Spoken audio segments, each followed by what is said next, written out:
So we are at the end of Beginner Series 100.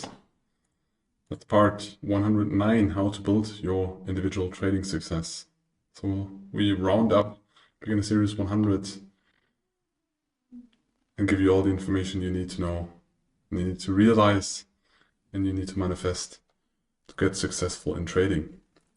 Step one, focus on the process. Most people just focus on earning money, but you will earn money when you will stick to your process. When you will execute the strategy, when you will develop your strategy, when you evaluate the strategy, when you document the process, when you make the right trading decisions, when you go through the checklist, when you do everything right, when you're emotional stable, when you stick to your routines, when you're healthy and when you're focused. But all this is part of the process, and don't just focus on the end goal.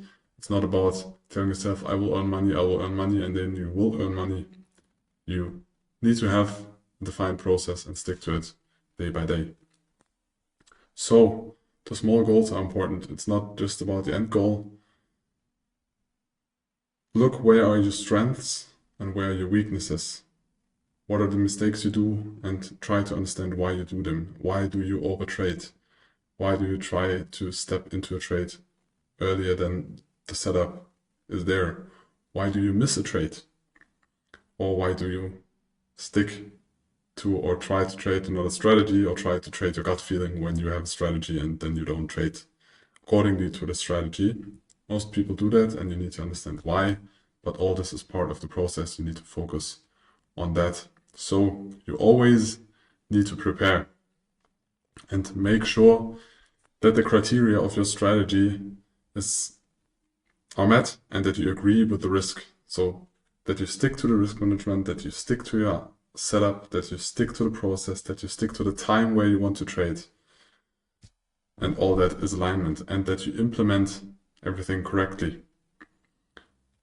So you trade at the location you plan to trade. When you start trading, you will realize that very often you open trades and afterwards you see that this trade does not meet all the criteria, because humans tend to overtrade, or tend to overtrade more than to undertrade. I don't know a lot of people that undertrade. Mostly those are very risk-averse people, but most people overtrade because you invest time in the analysis, and then you want to execute something. But that's not always the case, because very often you just need to wait and watch the market and do nothing. So, third, you need to evaluate both the successes and the failure, because you need to evaluate, was the success a good success? Was it a success where you stick to the plan and it was a success, or was it a lucky success because you made a decision, you overtraded, or you rushed into a market and it was a success that's not good? I mean, it feels good because it is a success, but you should focus on successes that are planned successes. Was the execution right? Was the setup right? Was the time right? Was everything in alignment? And also, you need to study the failures when you did something wrong. Realize this. There's no problem in that. We are all humans. We all make mistakes. It's part of the process. And even the best experts make mistakes. But you need to realize that and work with that information. And then at last, you need to improve based on the evaluations you made of the successes you had or the failures you had. Because that way you can adapt your routines, you can adapt your focus, you can adapt your risk management, you can adapt the time you spend at the screen, or even the goals you're working towards to. Further, so to visualize the process, you have a decision. And either you make a decision because you make analysis, or you wait for a setup, you evaluated your daily zone of interest, and then a setup performed. So the decision can be correct. Everything is going according to the plan, and you make a profit. This reinforces good trading because you made a decision, the decision was correct, was according to the plan, and then you made a profit. That's the dream. Or you made a decision, it was correct, and there is a loss. It kind of reinforces bad trading because you stick to your plan, but it was a loss, So there's a negative emotion with your plan because a loss most of the time is negative. You need to realize this. It reinforces bad trading, but still it's going to be part of the process. Every business has its expenses or its expenses. You can also make a decision, and the decision is false. And we define false as it does not follow the plan. And even this wrong decision or this decision made not according to the plan or your trading strategy can be a profit. So a success. But this reinforces bad trading because you did not stick to your process, but still you made money. So you think like, oh, do I really need a process or am I just God? And I'm right. So it reinforces bad trading because good trading is always when you stick to your plan, when you stick to your strategy, when you stick to the analysis and the risk management you have and the rules you gave yourself. This reinforces bad trading. But you can also have a decision, it's false, and you make a loss. And that reinforces good trading because then you made mistakes and it hurts because now you have less money. Furthermore, you need to remember that you cannot control the outcome of your trades, only the markets can. You can control the process, but you cannot control the outcome. You are one of the smallest fishes in the market or in this game, so you cannot change anything about this. And you only can control the decision-making process that we just talked about. So you need to focus on making the correct decision, following your trading plan, and don't follow on the outcomes. When you have a trading plan, when you have a strategy that has a positive outcome, focus on the process. And part of the process is also evaluating the strategy, but the first goal is always stick to the plan, stick to the process, get good at what you do, and then afterwards you can try to adapt the strategy, add new strategies, but first focus on the process. And when you have a good strategy, when you trade the strategy we give you, you're good in the analysis, you do your risk management, you will be profitable, but focus on the process, not the money afterwards. Step 2 is you need to understand yourself. The better you understand how you react and why do you do mistakes, why are you over trading, why are you missing trades, why was there a gain, why did you stick to the plan, why don't you stick to the plan. Maybe you're more like a freedom guy and you don't like rules, so even you don't like the rules you give yourself, then you need to adapt your trading style to this. If you're more a person that loves structure, that is very structured and organized, maybe you need a very detailed plan and you don't follow your plan because it's not detailed enough, or you need a real checklist and you need to go through the checklist with a physical tick every time. All this can be, but this needs to be adapted to your personality and the way you want to trade. What excites you? What motivates you? What frustrates you? How can you be better? And for that, you need to understand your emotions, because everybody of us has emotions when he trades, because we all have a connection to the time we invest into the analysis, the money that we earn, that we are risking with a financial decision, or the money we made, or the money we lost, or the trade we missed. One of the hardest emotions.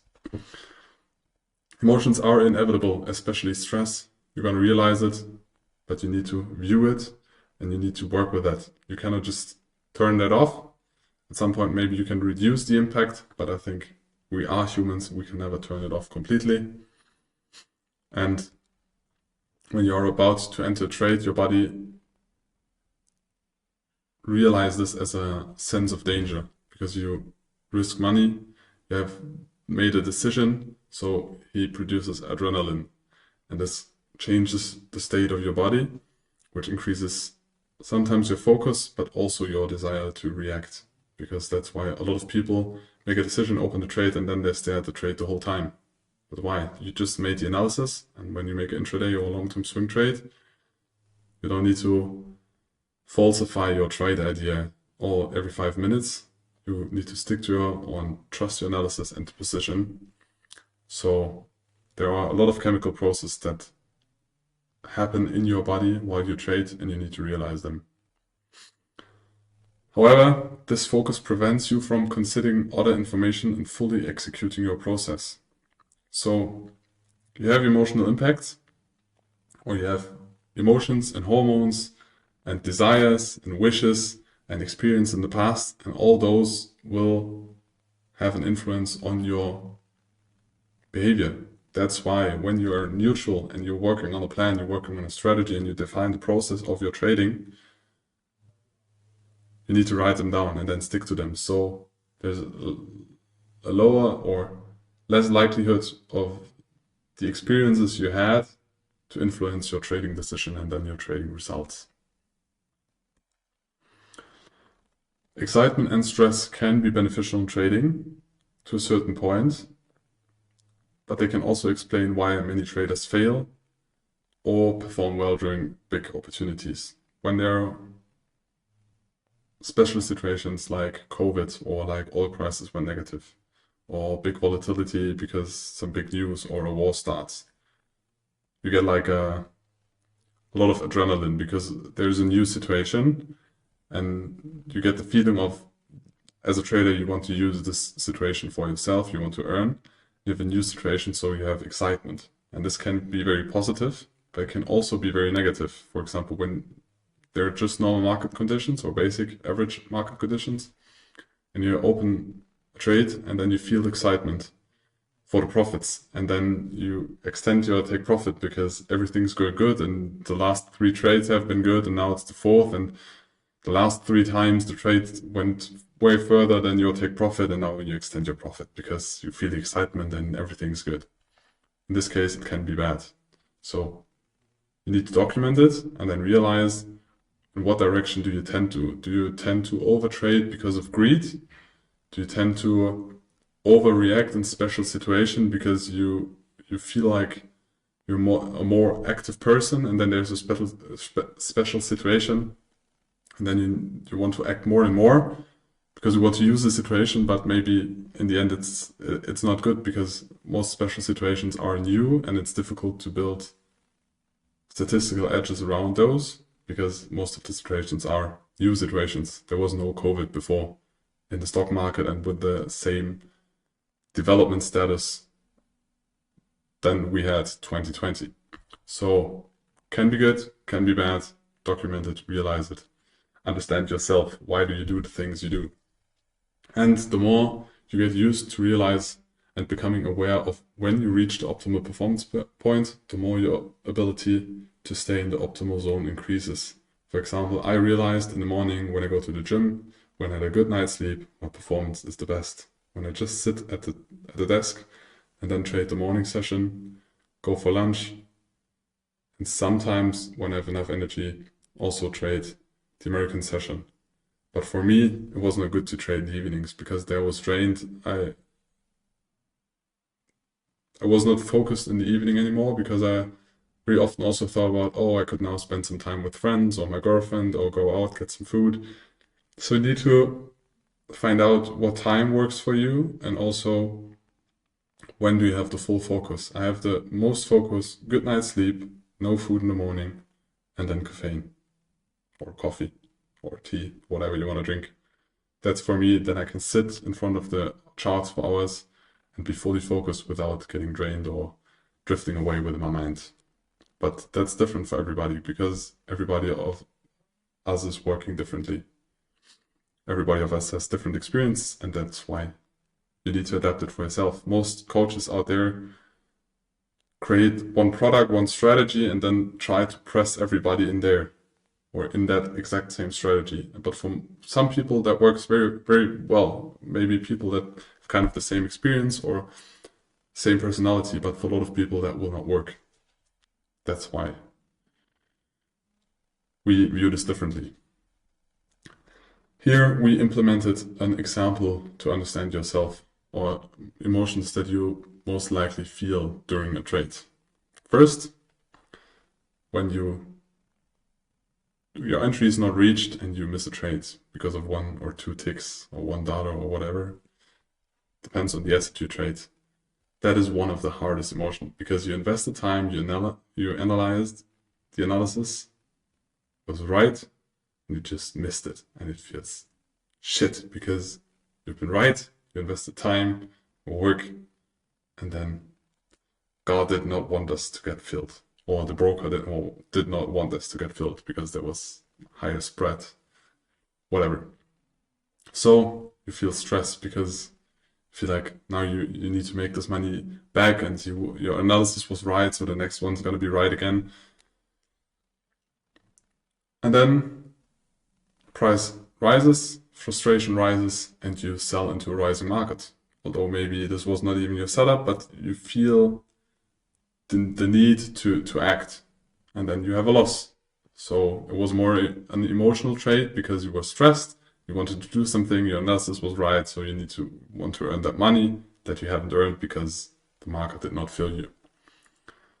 So you made a loss, so you're kind of stressed or frustrated more in that case because you lost money. And then at some point the focus is gonna get lower and lower, and you miss out on real opportunities because your stress increased, your brain's drained, you feel the emotions. The emotions most of the time are stress for your body, and then your focus is not as much as it was at the beginning, and then you miss a trade. And that could be a typical journey of a trader in the beginning throughout the day. And if you don't document this with writing it down, you will not realize those procedures that are going on in you. But when you, for example, in the beginning set a timer that every 30 minutes you try to describe the emotions or the way you feel, you're going to realize this. This can also have an impact that you trade and then you get a message because you did not turn off the messages, and then there was a WhatsApp message of a friend that is feeling bad, or somebody died in the family. All those things happen, but they have an impact on you and the process and the stability you are, and in the end, the decisions you're going to make. Practice makes perfect. You cannot immediately change how you act, how you execute as a trader. You can just improve the documentation, the analysis, and the consciousness of those processes. That's why you need to document it. That's why we talk that much about this. And then you need to document it, analyze it, get conscious about it, and then you can use it as a positive factor. When you realize, okay, you have a lot of greed, you can use this or utilize this as a positive one, but you need to practice it. So don't just repeat the process, always give feedback. Document it, write it down, give feedback to yourself. Try to improve it, try to change it, try to improve or dismiss the negative things, try to improve the positive things. What was good, what was bad, cut the bad away and add up the good. And then repeat what you did well. And practice makes perfect. Improve or cut out the weaker parts of your process, or practice them and get better. Constantly challenge yourself. So at some point trading is going to get very repetitive and you're going to get kind of sleepy in front of the screens, and then you need a new challenge or you change up the structure a little bit. Try to find new areas, new assets, new strategies in and outside of trading. And keep practicing. One of the biggest mistakes traders make is they do not improve. So things go well, and at some point they will not go as well as they've been because markets change, your surroundings change, or it's just gonna get boring. So you need to keep practicing and also improving. Always. Mentally, physically, in the trading space, in the data analysis, all of that. So now we went through Beginner Series 100. Please proceed to the proficiency test. So we have prepared a small test that you need to answer, that you really understood the things that we told you in this part. And then we continue with Series 200. See you in the next one. Bye.